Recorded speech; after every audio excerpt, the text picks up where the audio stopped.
Hello नमस्ते स्वागत छ मेरो अर्को मिनी ब्लगमा। होप छ सबैजना सन्चै आरामै हुनुहुन्छ होला। म पनि सन्चै आरामै छु। आज म घरबाट कान्छी आन्टीको घरसम्म जाँदैछु।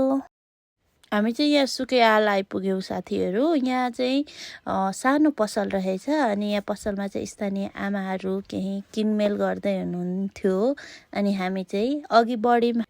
हामी चाहिँ सुके पोखरीबाट अर्को गाउँ जाने भित्री सडकमा जाँदैछौँ। तर गाउँ जाने बाटै भए पनि यतिको विकास भएको रहेछ, खुसी लाग्यो। अनि त्यो बाटो छोडेर हामी चाहिँ फेरि यहाँबाट आन्टीको घर जान चाहिँ थोरै भित्री पस्नुपर्ने रहेछ। यो चाहिँ कच्ची बाटो हो अनि हामी जाँदैछौँ। बाटो कच्ची थियो त्यही भएर म चाहिँ झरेर हिँड्दै गएँ, आन्टी पनि हिँड्दै हुनुहुन्छ। अनि यो चाहिँ आन्टीको गोरु पाल्नु भएको रहेछ। अनि हामी जाँदैछौँ। आन्टीको घर पनि आइपुग्यो। अनि घर आइपुगेर सानी चाहिँ दिदीले के ल्याइदिनु भयो भन्दै झोला हेर्दै थियो। अनि नानीलाई चाहिँ मैले जुस लगिदिएको थिएँ। आन्टी चाहिँ यहाँ हामी पुग्न नपाइकन हतार के दिने के खाने भन्दै गर्दै हुनुहुन्थ्यो। अनि मैले चाहिँ केही नखाने आन्टी, गर्मी भएको छ भनेर भने। अनि आन्टी चाहिँ यहाँ डिउ लगाउँदै हुनुहुन्छ। हाम्रो घरतिर भन्दा चाहिँ गर्मी धेरै नै थियो, त्यसैले हामी एकछिन गफ गरेर थकाइ मारेर बस्यौँ। अनि आन्टीले अब खाना खानुपर्छ भनेर भन्नुभयो अनि खानातिर लाग्यो। व्यवस्थित हो यो पानी चाहिँ।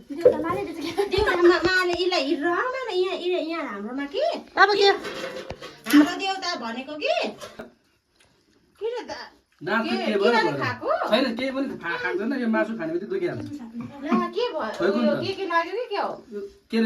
हामी खाना खाइसकेर अब बारीतिर लाग्यौँ। बारीमा चाहिँ आन्टीले टमाटर खेती गर्नुभएको रहेछ।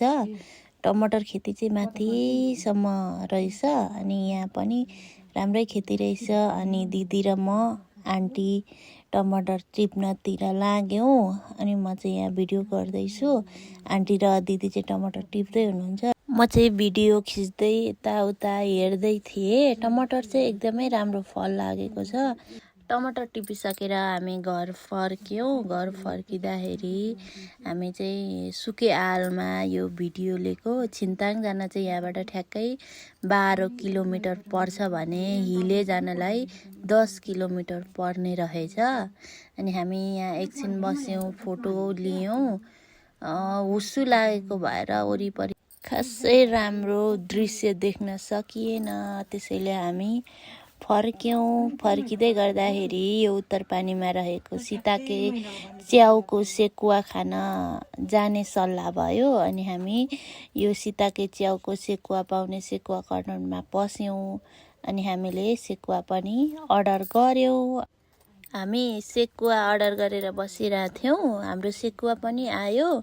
मासुमा जस्तो धेरै टाइम चाहिँ नलाग्ने रहेछ च्याउको सेकुवा बन्नलाई। ल त साथीहरू, आजको ब्लग कस्तो लाग्यो आफ्नो प्रतिक्रिया दिनुहोला। बाई बाई साथीहरू।